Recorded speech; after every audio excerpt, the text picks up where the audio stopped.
welcome our guests for tonight, our Midnight Girls. We have Midnight Girl Paris, we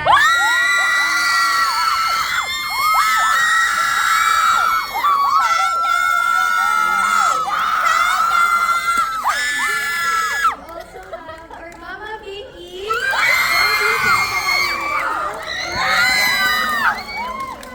and of course, Direct Irene and Ma'am Villamor.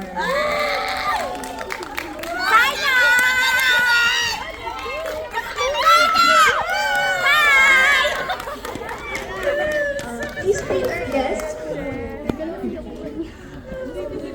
Hello guys! Maraming salamat sa pagpunta ninyo for this screening with the Talkback.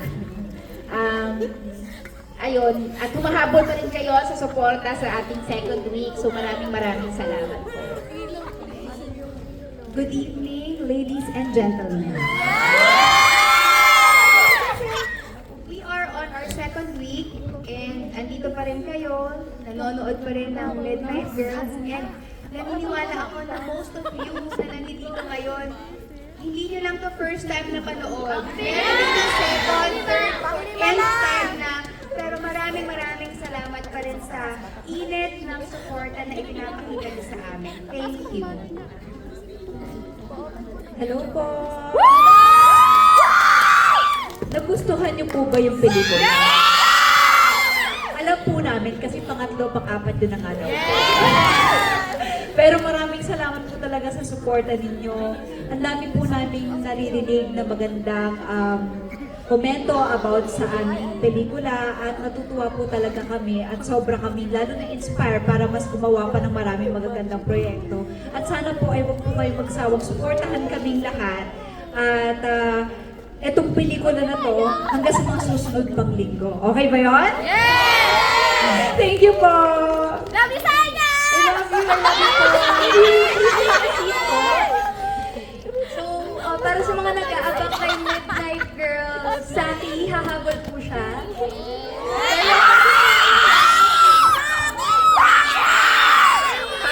Sino ba ang Paki dito? Gusto pong magtanong for our talkback session, punta lang po dito. Dito na po tayo pumila. So, lapitan na lang po ako. Ayan, may We copy will doon. try to accommodate all the questions that we can. Pero bago pong lahat, direct, siguro introductory question lang. Baka we can share sa audience natin na before it was called Midnight Girls, our original title was HMCs. HMCs. Alam niyo sa live selling na HMCs, ganyan. Oo, yun yung original na title.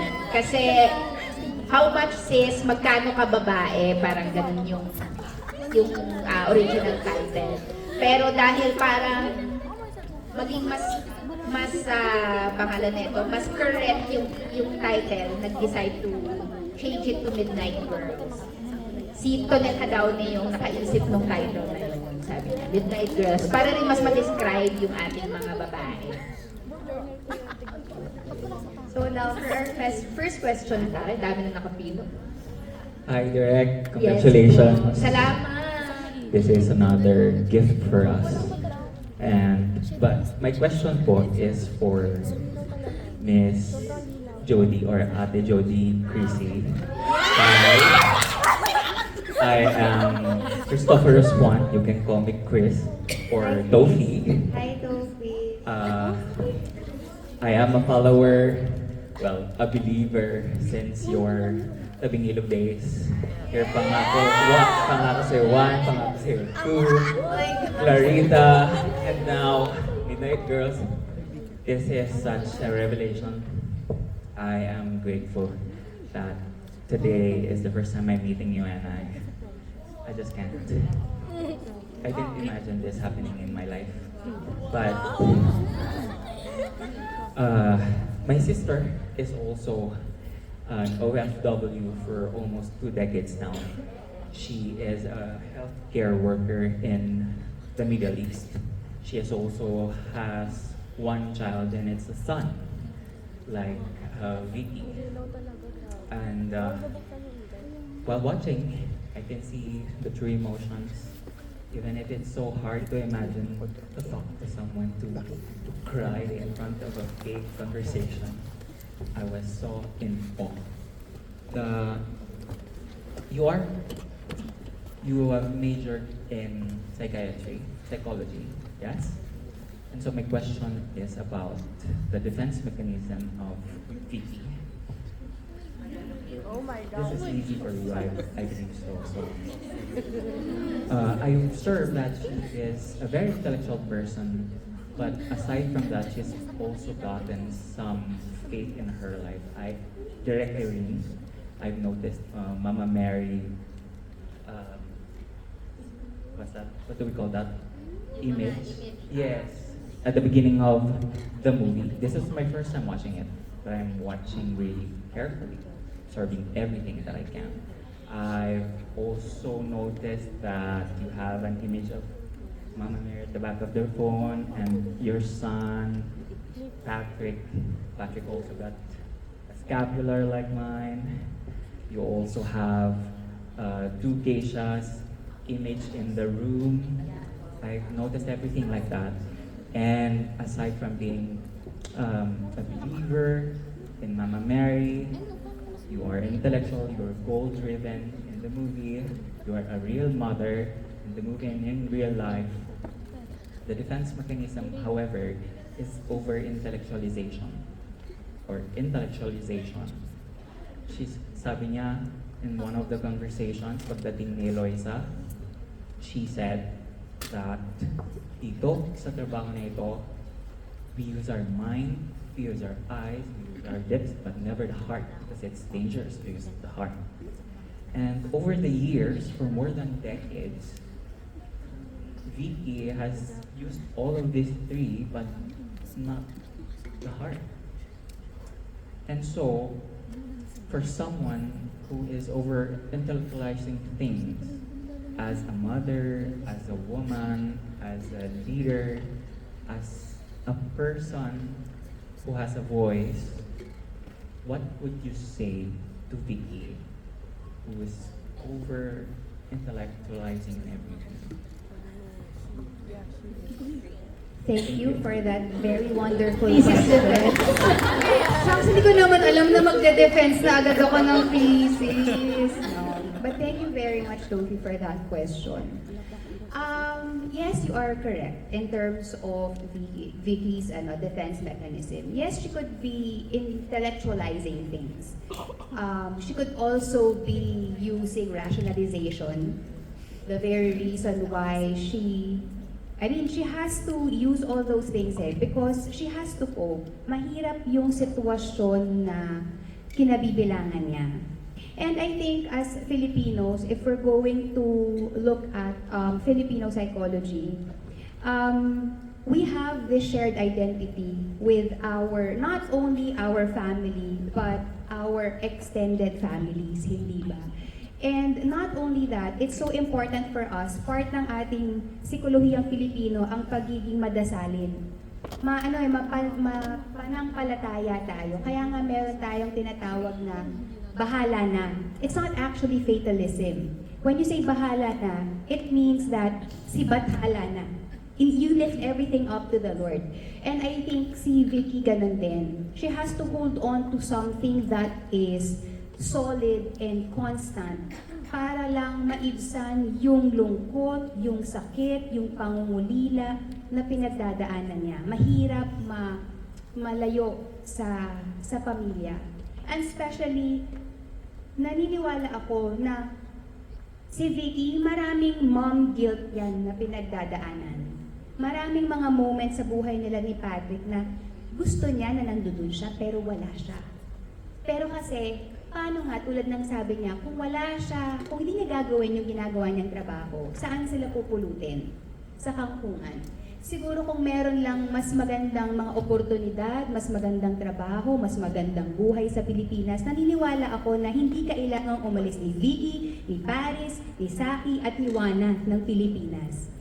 Kung hindi lang din sila napapagkaitan ng mga oportunidad, hindi ba? Pero kung meron akong sasabihin kay Vicky, sasabihin ko sa kanya, Mama Vicky, feel na feel kita, laban lang. Kaya mo yan, hindi ka nag-iisa. Thank you!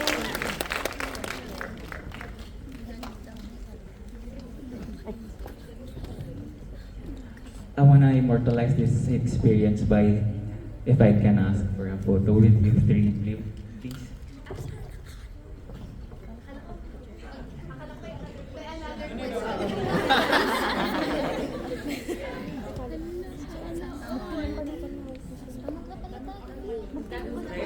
Manood ka ulit, I think ang dami mong mapapansin pa.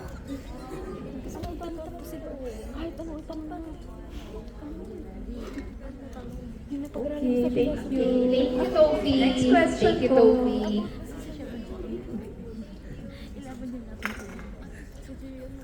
Hello, Direk.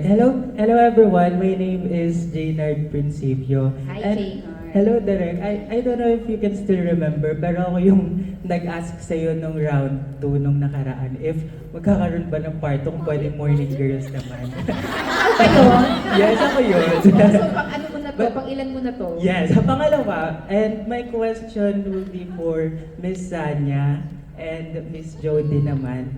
And before anything else, gusto ko lang din magpasalamat dahil up until now, tinatakiling natin ang pelikulang Pilipino. So, thank you very much everyone. And my question po kay Miss Sanya and kay Miss Jody, since you already did the role of being a maid, kay Miss Jody sa may... Wait. Yes, kay Miss Jody sa Together With My Heart, and First Lady kay Miss Sanya. So, sobrang wonderful po ng mga jobs na na-portray nyo. And my question po is, if given the chance na dalawa na lang po yung trabaho na opportunity na pwede nyo pong applyan, ano po ang mas pipiliin nyo? Ang maging maid po or ang maging entertainer po?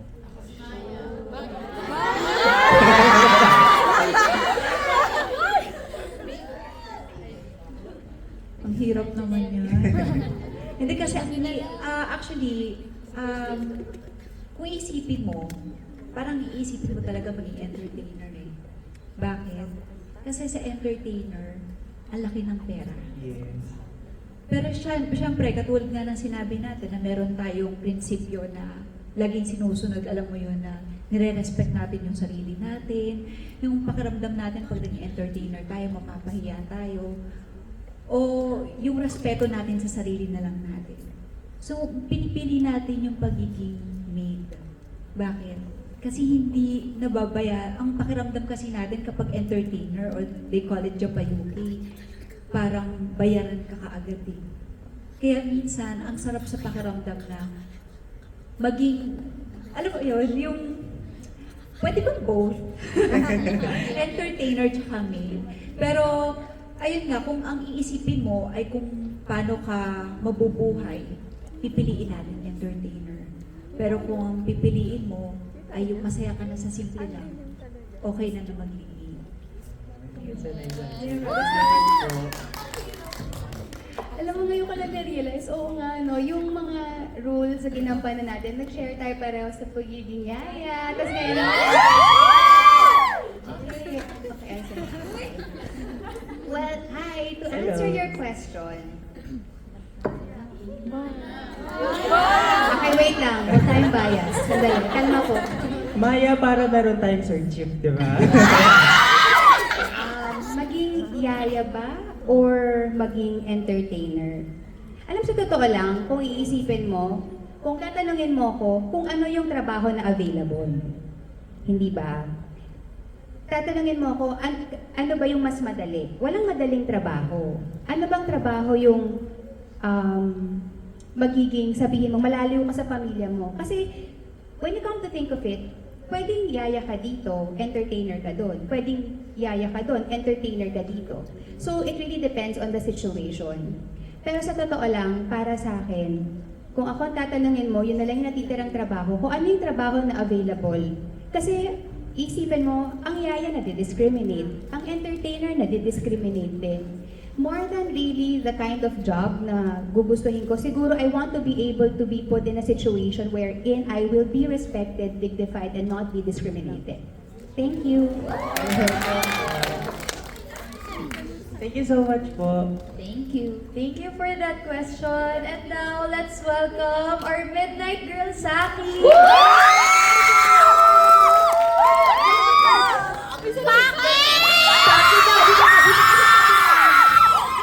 Dito ka, Paki.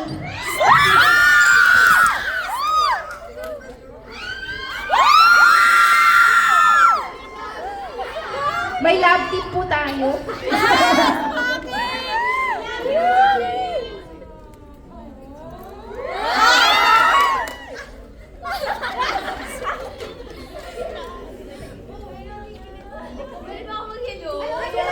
Please greet our audience. Hello po! Sorry po, medyo na-late po ako. Medyo nahirapan kami makit ng parking, pero I'm here po. Hello. Thank you for being here and excited ako sa mga question and answer portion. Opo. For our third question. Hello po. I'm Gian po. Bago po yung question ko, short lang po na comment po, about po sa inyo. Then yung parang, nag-reflect po sa akin as teenager po na meron din pong OFW na mama po nasa abroad. I just want to say po na congratulations din po sa movie and sobrang totoo naman po yung sinasabi po ng maraming tao na sobrang ganda po talaga direct. And gusto ko lang din po sabihin na yung bawat words po talaga na sinasabi niyo po doon sa bawat lines niyo po is tumatatak din po siya sa akin bilang teenagers na parang magkaroon ng realization po sa mga nangyayari po sa bansa po natin. Tama. Palakihin natin to. Ano ba nangyayari sa bansa? Char. So, Yung question ko po is,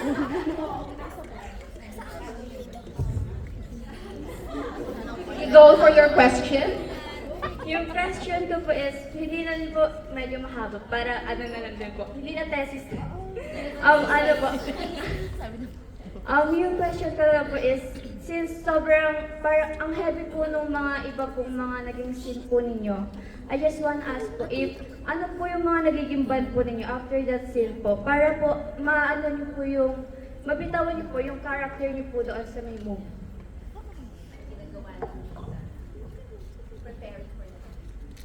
Bonding! Kakain ng ichiran, ganyan. Magko-convenience store, oo. Ano ba? Siguro kasi yun na naman ang maganda kapag lock-in. Kasi yung bitaw niya, usually bit-bit mo talaga siya eh. And yun yung maganda about it. Kasi naka-attach ka dun sa character mo. And I guess kaya rin matindi yung bond namin together. Kasi 1 month kami na-attach. 1 month namin hindi na-let go yung mga characters na yun. And syempre after yung mga pa-last day, yan na yung, dun talaga naganap yung bonding experience na natapos natin yung lahat and nagawa natin yung responsibilities natin and now we can actually bond. Pero feeling ko, pati yung mga meeting natin direct, feeling ko isa yun sa mga ways natin of bonding. Every time mag-start tayo ng araw or the night before.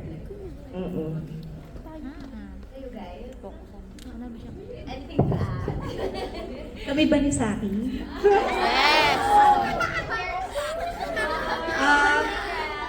Oo nga. Actually, nung umpisa lang namin, kasi kung paano kami nag-prepare, parang si Saki and Paris, and si Paki. Yes! Ano siya, hindi naging mahirap para sa amin yung bonding namin kung kami dalawa naman. Kasi may mga moments na parang nagiging natural lang siya for us. So kung yung kinakailangan para dun sa role namin, na maramdaman namin on that particular scene, yun lang talaga yung ginagawa natin. No? Parang hindi natin masyadong kinomplicate yung mga bagay-bagay. Yes. Siguro nag-share kami ng pampatulog sa isa't isa. Parang kami gano'n kasi parang ano ba yan, napagkwentuhan natin yung mga pampatulog, tapos kasi may insomnia kami pareho, and then nag-share ako sa kanya na, uy, ito yung tapos pumunta siya sa room ko. Para, sabi ko, punta ka dito sa room ko, meron akong pampatulog. Sleeping pills siya. Sabi ko, try mo lang kung mag-effect sa'yo. Tapos nag-share din siya sa akin ng pampatulog na sabi niya sa akin. Yun yung bonding namin. Meron siya, binili ko rin yun. Actually, binili ko siya, deep sleep ang tawag na spray. In fairness naman, ang bango niya. Tapos parang ang himbing ng tulog mo. So yun yung bonding namin kung kaming dalawa. Sa amin kasi, kapag apat kami, siguro bonding namin, pwede ba yung dito? Magsake. Oo naman. Oo, magsaki. Magsake. So, pero ano lang konti-konti lang. Hindi naman kami yung walwal level. Tsaka mag-karaoke. Yan talaga. Ate Jo. Yes! So, parang punta sa ikaw. Girl, karaoke ito. Yun. Okay. Actually, nasabi naman talaga natin na lahat yung aming mga bonding moments. In terms of debriefing, actually, nung nandoon ako sa Japan, hindi ko fully masasay na bago ko umalis ng Nagoya ay nakapag-debrief ako ng maayos. Parang feeling ko, umuwi ako ng Manila na bit-bit ko pa rin si Mama Vicky. Pero habang lumilipas ang panahon, syempre, kailangan mong hubarin yung pagkatao na isinuot mo. Hindi mo siya pwedeng dalhin with you forever. Pero ang pwede mong dalhin ay yung mga aral na natutunan mo mula doon sa character na isinuot mo. So yun. Thank you!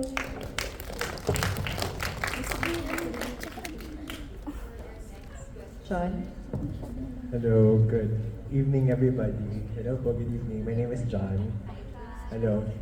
Before my question, I just wanted to commend you, Derek Irene, for this movie. Kasi before, when I was a kid, I thought a Japayukis is equal to a prostitute. I didn't know na ang Japayuki pala is like an actual entertainer that you just sit on the table, you talk to your clientele, things like that. So, that's number one. And second is yung sa hotel scene ni Jane, na it's very commendable because apart from the heartbreak, parang it also portrays yung how hard it is to have like a gender dysmorphia. So, and that leads me to my question to Jane. I also have a question to Sanya and Jody. But for Jane, I just wanted to understand your process na kung paano i-portray yung someone who's confused, who's at the point in his or her life na hindi mo alam kung ano ba talaga yung gender mo and paano ka naging careful in portraying that role. And siguro sunod ka na yung next question then, sorry. And then kay Sanya and kay Jody naman, I guess my question would be, sobrang amazed kasi ako sa mga crying scenes because I feel like it is hard to act if what you're delivering is something that is not of your language. So in this case, you're delivering Nihongo. So I wanted to understand, like, paano kayo nag-internalize if yung sinasabi mo you don't really understand, and as well as yung binabato sa'yo nung co-actor mo, hindi mo rin naiintindihan. So paano mo na-internalize yun? So yun lang yung question ko. Thank you! Thank you po. To answer the first one, yung para sa akin, kumausap po kami nila direct bago pa po kami lumipad ng mga talagang nasa transitioning or pasimula pa lang, kung nasan man sila po sa journey nila, para maintindihan din po namin kung ano yung ibig sabihin nun or yung weight na yun, at para maipakita din namin ng mabuti. And for me then, hindi ako masyadong nahirapan kasi pareho lang ganun din naman, nararamdaman ko rin naman siguro yun araw-araw, and tinitingnan ko rin yung sarili ko araw-araw, tinatry natin kilalanin yung sarili natin, kung saan din tayo papunta. So, and even yung sa love, yung confusion sa love, I feel like it's very universal din naman. So, based dun sa mga nakuha kong information or sa mga pag-uusap namin, and sa sarili ko rin ng mga experiences in life, and with the help of and guidance of sila direct po, yun yung pinagsama-sama ko yun lahat para buuin si Saki. Tsaka isa rin yun sa mga favorite kong eksena. Thank you. Hello, to answer your question naman. totoo yun. Totoo yung sinabi mo na mahirap talaga yung meron kang kailangan na emosyon. At habang sinasabi mo yung mga language na hindi naman normal sa atin. So, during that time kasi, napaghandaan ko na yung eksena na yun. Yes, nangyari na doon na sa amin na ibigay yung pinaka-script namin na ni Hongo. Pero inaral namin yon. Kaya yung mga bagay na instead na, nasabi ko na rin to sa ibang interviews, na instead na maging relax kami, na, oy, nasa Japan tayo, i-enjoy natin to. Hindi ka, yes, nandun yung enjoyment, pero kailangan meron kang tinitira talaga para sa trabaho. Actually, yung tinitira mo nga dapat sa enjoyment lang. Yung the rest talaga, yung almost 70% dapat yung pinaghahandaan mo yung trabaho mo. So, nung moment na yon, ang ginawa ko lang talaga, minemorize ko yung English, ano yan? English English transition nung linya ni Genji. Tapos, minemorize ko rin yung sa akin. Tapos, minemorize ko rin kung ano yung transition.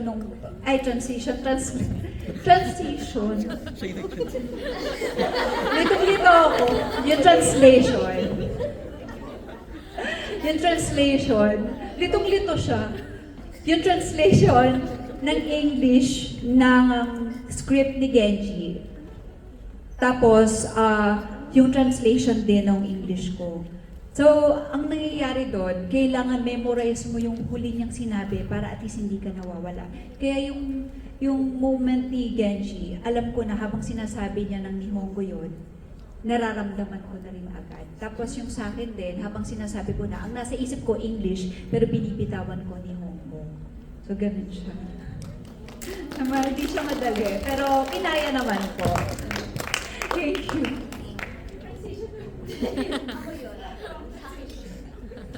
Hi. Yes, to answer your question, no, hindi kasi ramen ng mga Nihongo lines ko, yung Nihongo lines ni Sans, kasi talagang sa kanya yung scene nila ni Genji na sobrang heartbreaking, pero it's really commendable what she did in that scene.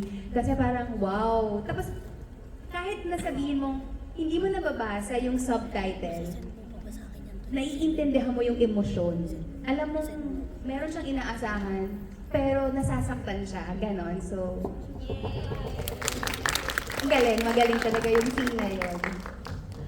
So for me naman, wala ko masyadong sabi mong kasing hahaba na Nihongo lines tulad ni Paris na nangangailangan ng isang intense na emosyon. Siguro yung pinakamahaba doon yung nag-house to. Yung real estate na, by the way, kabadong-kabado ko noon kasi parang monologue siya. Tsaka kasi nung sa script, ano lang yun parang 2 lines lang. Tapos pagdating doon sa araw na yun, biglang, bakit kilometric na yung mga linya? Tapos kailangan ng sabi ko, OMG. Pero yun, thank you sa patience, Derek. For the emotions, meron akong i-share. Kasi meron kaming hospital scene ni Patrick. And usually, yung scenes ko with him, cellphone lang. But, wala. I was just talking to a blank screen. Okay, so that one. So, wala. Nakahawak mo lang yung phone mo, meron lang markers yon. Kasi kailangan din nilang kunan yon para alam nila kung saan nila ilalapat yung scene na kukunan nila kay Patrick. So, it's actually not the first time that it has happened to actors na ang kausap mo ay blank screen. But I truly believe that the key to making the scene work is number 1, preparation. Na bago ka dumating doon, alam mo na kung ano yung gagawin mo. And then, pangalawa, bukod sa alam mo na yung gagawin mo, you just allow yourself to feel. You can't be too technical about your scenes. Kasi, if I may share na dun sa scene na yun, I told myself, hindi ako iiyak dito, pipigilan ko lang ito ng pipigilan. But then, masusurprise ka rin talaga kasi habang ginagawa mo yung eksena, may mga emosyon kang nararamdaman na hindi mo ine-expect na mararamdaman mo. Kasi meron kang sabihin mong plinano eh. So for that one, biglang, ayun na lang, naramdaman ko na lang, and then hinayaan ko na lang. I just allowed myself to feel whatever emotion was like coming up dun sa particular scene na yon. And even if, I mean, the magic about the whole process is that kahit ang imaginary nung mga nangyayari, pero yung abilidad din ng imaginary things na maglabas ng totoong emosyon. I think that's what's beautiful about acting as well. Thank you. For our next question. Good evening po, Miss Sanya, Miss Jane, Miss Jody, and Direct. I am Mariel po. And first and foremost, I just want to say sorry about my face kasi I ugly cried even though second time ko na po itong napanood. And also, I want to take this opportunity to tell Miss Jody that since I was in grade school, I really look up to you. And dahil po sa... Hindi ko alam kung, pero sige, grade school, ikaw naman, diliin mo pa. But thank you. So, kaya po ayun, with your portrayal of Maya de la Rosa, I really see myself as a flight attendant, and now I'm already in my 3rd year in college. So I just want to thank you po. So moving forward po to my ginakabahan po kasi.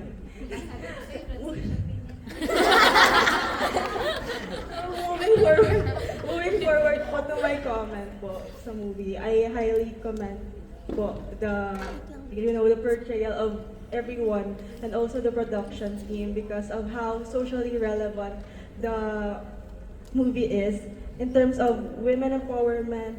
And yes, so ayun nga po, question na po. So as your characters po, as Miss Vicky, Mama Vicky, Paris, and Saki, what would be your advice to young women, specifically early 20s who are just about to start their careers but are already burned out? Thank you.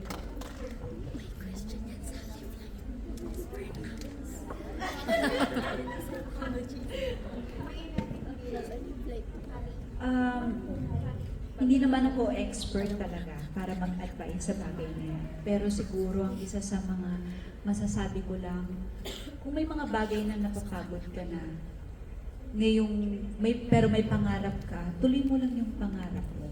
Pwede kang huminga, pwede kang magpahinga, pero huwag kang susuko. Kasi lahat ng mga bagay na nangyayari sa atin, nangyayari yan dahil may dahilan. Nangyayari yan para mas mag-grow tayo, mas maging malakas tayo, mas maging matatag tayo para sa susunod nating laban, mas solid na tayo. Hindi na tayo basta-basta nagigiba. Alam mo yun, saka sa'yo ibibigay yung success na yun. Tsaka mas masarap pa-achieve yung success na yun.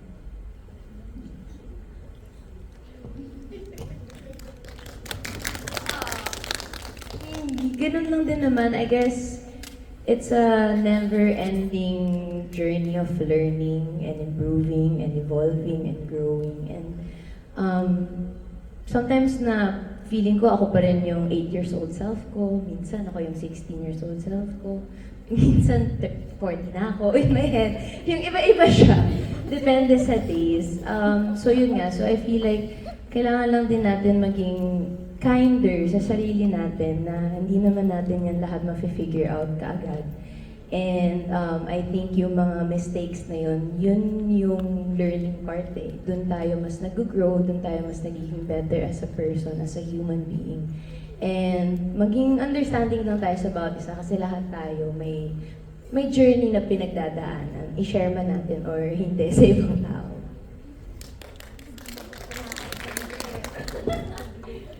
Burnout.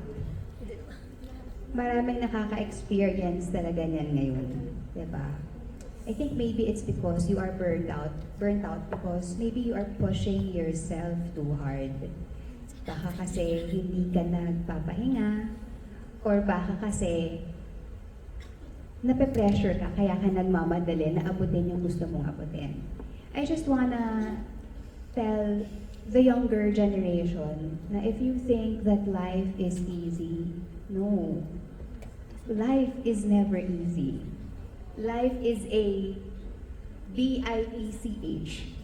Or the best in town. Yan ang life. Oo. Kumbaga, it's going to give you a hard time. But, it does not mean because nahihirapan ka, kailangan mong i-give up yung mga pangarap na nilagay ng Panginoon sa puso mo. If God has given you a dream, it's always with the intent to fulfill it. Napapagod ka kasi because maybe yung sarili mo or yung katawan mo, ang ina-ask lang niya is simply for you to rest. Ibigay mo yun sa sarili mo. Yung kultura kasi natin ngayon, gino-glorify yung sobrang kabisihan. Yung para bang mabibigyan tayo ng corona at ng award pag tayo yung busiest person in the world or busiest person in town. Na nakakalimutan natin na alagaan yung sarili natin. Hindi tayo robot. Mga tao tayo, may hangganan tayo, nauubos tayo, nasasait tayo, napapagod tayo. At kung nararamdaman mo na burnt out ka, kunin mo yun na senyales na kailangan mo nang magpahinga. Pwede ka naman magpahinga nang hindi mo gini-give up yung pangarap mo sa buhay eh. Pero kailangan mo magpahinga kasi kailangan mo ng enerhiya para ipagpatuloy ang laban ng buhay. It's not gonna be easy, it's gonna be tough, but I promise you, it's gonna be worth it. Laban lang.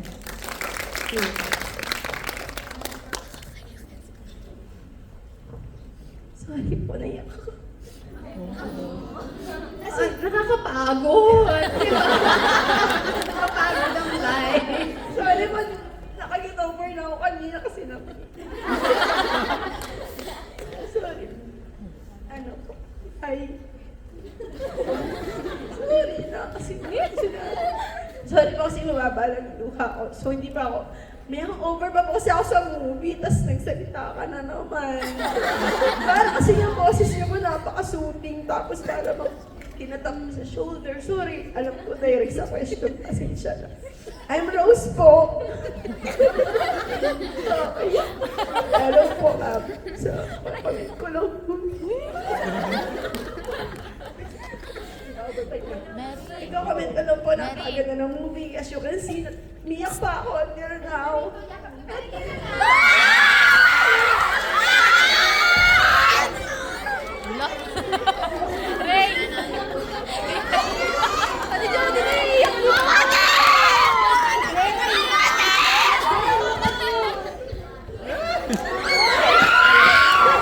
Ayan, iiyak na din sila.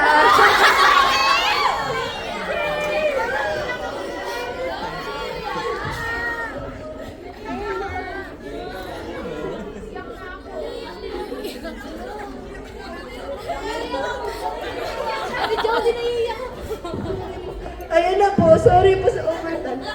Ano po? Question po. Sorry po ba? Kinakayanan ko ng pamangkin ko. Sorry na. Shanday lang ba't ako nandito? Question ko po kay Direk. At saka sa inyo po lahat is, di ba po, sa bawat pelikula is, ano niyo po yun? Inaaral niyo po yun, di ba? Tapos, knowing, tas, di ba nakita namin na may mga totoong mga nag-midnight girls na nandun po in-interview. So, di ba sila po yung pinortray nyo sa pagkakaunawa ko? So, habang ginagawa niyo po yun, ano po yung habang inaaral niyo po yun, ano po yung naramdaman niyo, ano yung learnings at realization niyo about sa pagiging midnight girls nila na bilang kayo as Miss Sanya, Miss Jane, at Miss Jody, at indirect po, sa lahat ng pagkakataon, bakit ngayon niyo pa ito naisip? Bakit hindi ako nalukot? Nakakainis. Sorry po. Hindi ko intensyon. Sorry. Yun po. Ilang minutes ka pa ba, Bri? Ilang paalis na ba tayo? Hindi pa naman, okay. Nung na-meet namin yung mga totoong midnight girls doon, nakataas na yung atipara. ano sila, dahil na nga nag-immersion sila, nakita nila, nag-share yung mga very generous sila to share their lives, yung mga totoong nangyayari sa isip at puso nila, na yun yung naging responsibilidad ko rin na nung sinusulat ko siya at dinidirect, na kailangang ma-portray siya in a way na tama doon sa kung ano yung shinare nila, na hindi mo sila dapat i-judge sa mga desisyon nila. Kung napansin ninyo, parang tinanong ni Vicky si Wana, may boyfriend ka ba? Ang bilis sumagot ni Wana, wala po. Pero ang totoo, may boyfriend siya. Nung tinanong si Vicky na, nasa club ka pa rin ba? Sabi niya, hindi na ako nagka-club. Pero sabi niya, pero di ba, nagka-club pa rin siya. So pinapakita natin yung different ways nila na hindi sila pure souls na tatawagin natin, pero lahat ginagawa nila para mabuhay. So, ang sigurong napulot ko dito sa pagsusulat at pagiging responsibilidad yung binigay nila sa akin na kwento at sa pagbuo ng pelikula ay ang komplikado ng mga babae. Komplikado actually lahat ng tao, di ba? Pero yung maipakita mo yung komplikasyon na yon, kailan sila nagsisinungaling, kailan nila pinapangatawanan, kailan nila i-define yung dignidad. Nagmamamameri si Vicky pero may asawa yung isa niyang boyfriend, si Akio, di ba? So, at dalawa yung boyfriend niya. So, namatay yun lang yung isa. Inatake sa liver. Ayun. So, parang kahit na gano'n, hindi dapat natin tignan kasi gano'n din naman tayo bilang tao. Komplikado tayo at marami tayong pinagdadaanan at kanya-kanyang jutsu kung paano maitatawid yung buhay, di ba? So, sana nabigyan mo ng yung responsibilidad na yung bit-bit na bit-bit ko talaga. Yun. I guess as actors, meron din kaming responsibilidad na dapat ma-portray ng tama yung mga characters na ipinagkatiwala sa amin. Kasi we're not just portraying fictional characters, pero ito ay istorya ng mga totoong tao. And as an actor, I think yung isa sa naging responsibilidad ko ay mailahad ng as truthful as possible yung role, yung character na naibigay sa akin, di ba? To handle it with so much respect. And kahit sabihin mo na babae ang trabaho ng mga characters namin, hindi mo pwedeng hindi sila bigyan ng dignidad. Kumbaga, ano natin yan kumbaga, bawat isang tao should be given, di ba, dignity and respect. If I'm going to be very honest with you, before the Midnight Girls, napakababaw ng alam ko tungkol sa mga Japayuki. And maaaring at one point in my life, marahil ang tingin ko rin sa kanila ay tulad ng tingin lang nakararami. Pero, nanggagaling ka sa punto na because you are ignorant of what's going on, you are ignorant of what's happening doon sa life nila. And sometimes, may mga pagkakataon na nakakalimutan natin na, hey, mga tao din tong mga to ha. So, stepping in the shoes of Vicky, nung nakilala ko yung mga babae, nung naibigay ni Direk yung role, nung pagkabasa sa script, alam mo, doon lang ako nagkaroon ng mas malalim na pag-intindi sa mga babae na to. Kasi before, parang iisipin mo, ginawa lang naman nila yan because of money. Pero, di ba kaya naman tayo na nagtatrabaho? Kasi kailangan natin ng pera. We all need to survive. And these women, they're doing exactly just that because they needed to survive. And I'm pretty sure na if they had it any other way, siguro meron silang ibang gagawin. But hindi sila nabigyan ng ganong klaseng pagkakataon. So ang question, can we fault them? Isisisi ba natin sa kanila yung sabihin natin yung sirang sistema na sila ang naaapektuhan? So, yun, baka saan pa tayo? ito na naman tayo, okay. So, yun lang.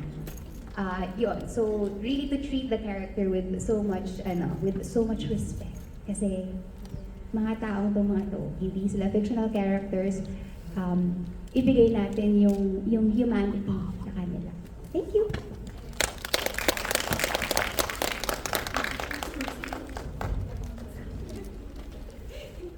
Share na lang daw kami ng sagot. Sabi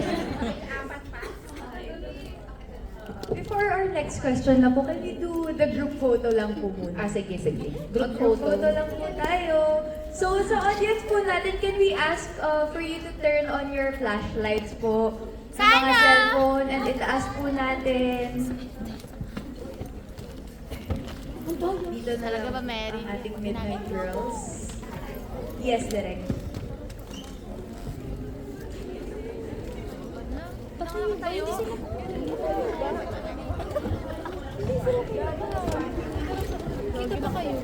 Okay, yung mga nasa side po, compress na lang po tayo sa gitna. Please turn on your flashlights po.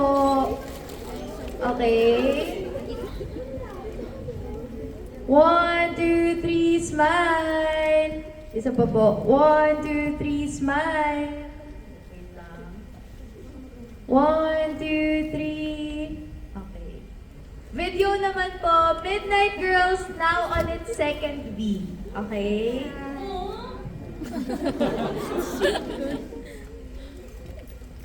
In 3, 2, 1, go! Midnight Girls now on its second week! Alright, thank you po. We'll continue with the rest of the questions. Pero unfortunately, si Sanya po has to go. Yes. But Sanya, bye-bye! Pwede ba sa... Wait lang, iwan niyo na yung... Di pa po tayo tapos. Sorry.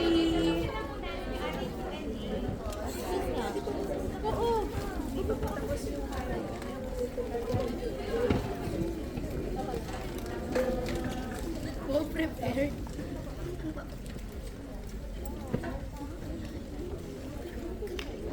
For next question po.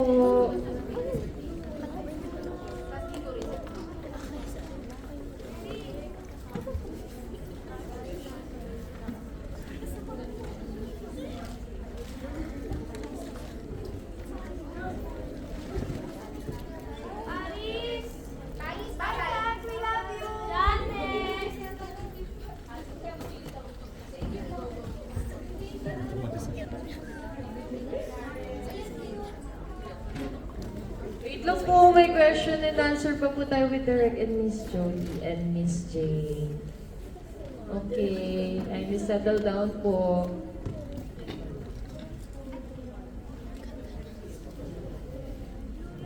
Okay. Good afternoon po. Ako po si Maya.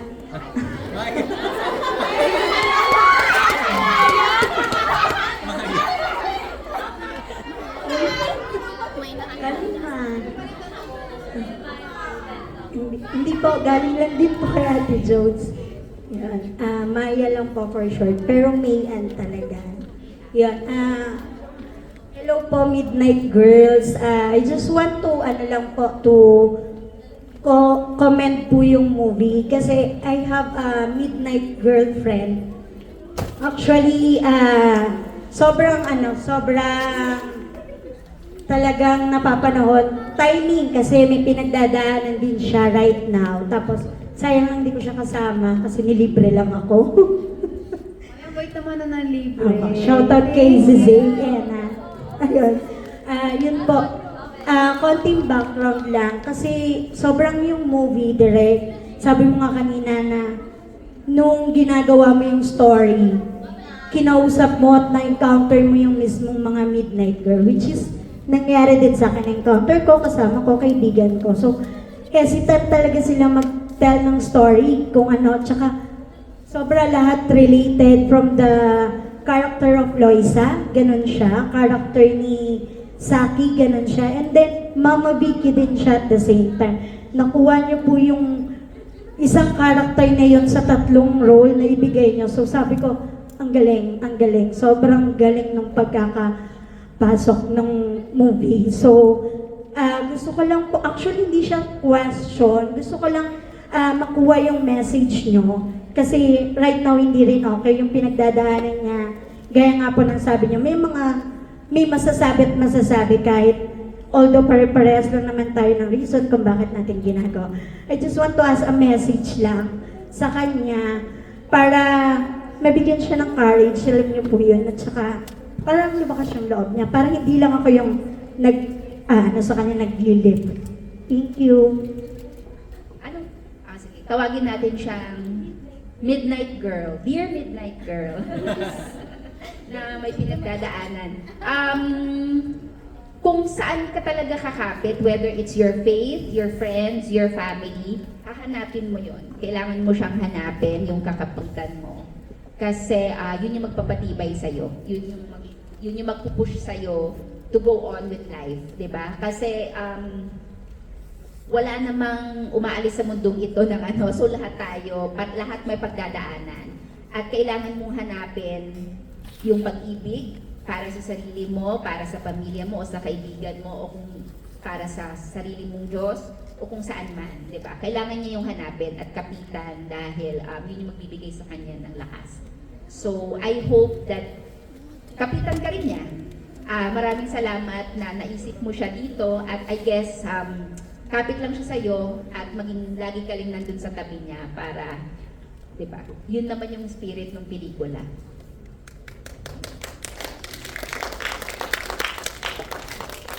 Siguro, maingay kasi ang mundo di ba? Maraming opinion, ang maraming tao. Siguro, ang importante is piliin lang niya yung boses na pakikinggan niya. Yung boses ng puso niya, sarili niya, ng mga taong importante sa kanya. Hindi ba? Tulad nga ng sabi ni Direk, kung sino yung kinakapitan niya. Kasi kung papakinggan mo ang bawat isang tao na magbibigay ng opinyon tungkol sa'yo, baka gumising ka isang araw, hindi mo nakilala ang sarili mo. So, yun ang pinaka-importante. Kapit lang, laban lang. Alam ko kung Mama Vicky siya, I'm sure ginagawa niya to para sa anak niya.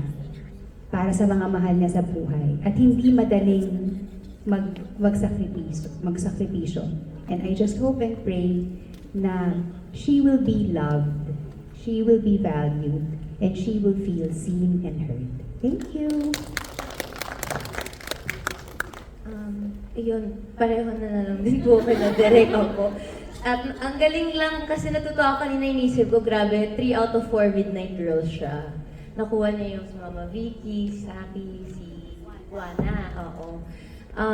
Pero same kasi, I guess yun din naman nga yung message ng film is about the people, yung inner circle natin, yung support system natin, sisterhood or womanhood or pwede rin kung saan tayo nakakahanap ng comfort or ng support system. And yun naman yung pinakamahalaga. And kung na-bring up mo nga yun ngayon, I'm sure isa ka doon sa support system niya. So thank you very much. And ayun, never say never na lang sa kanya. Keep reaching for the dreams and ayun. Yes, and the stars. Salamat po!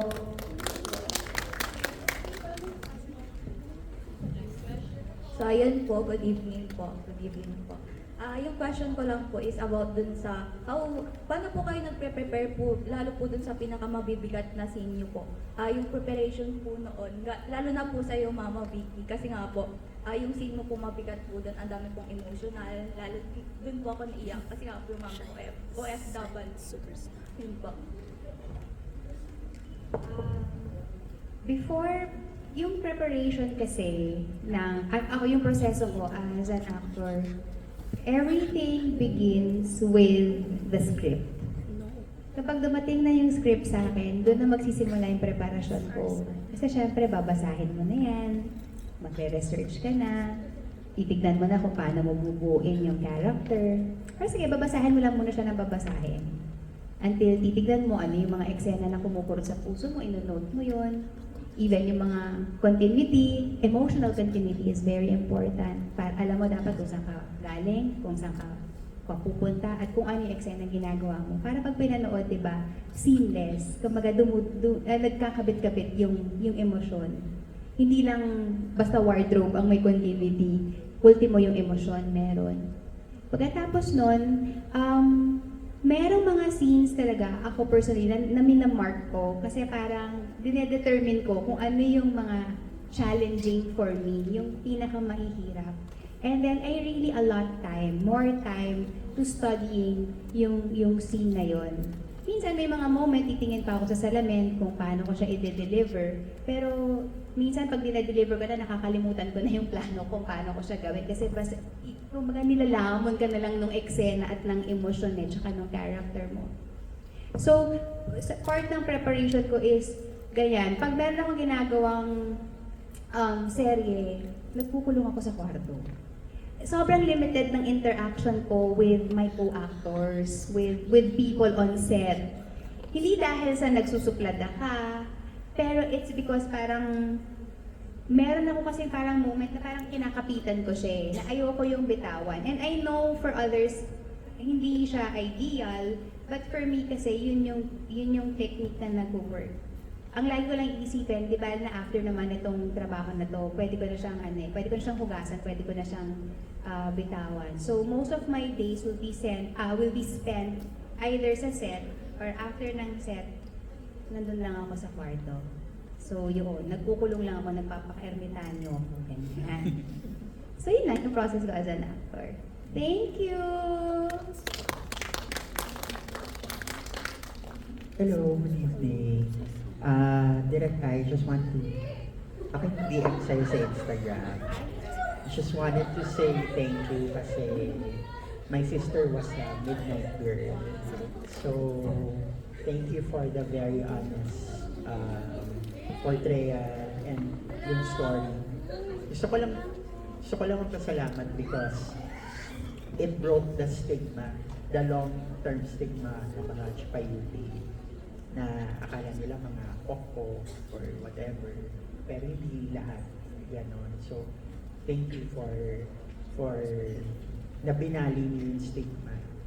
That's why I hope my sister gets to see this sa Japan. And Siya naging nawa. midnight girl siya by choice because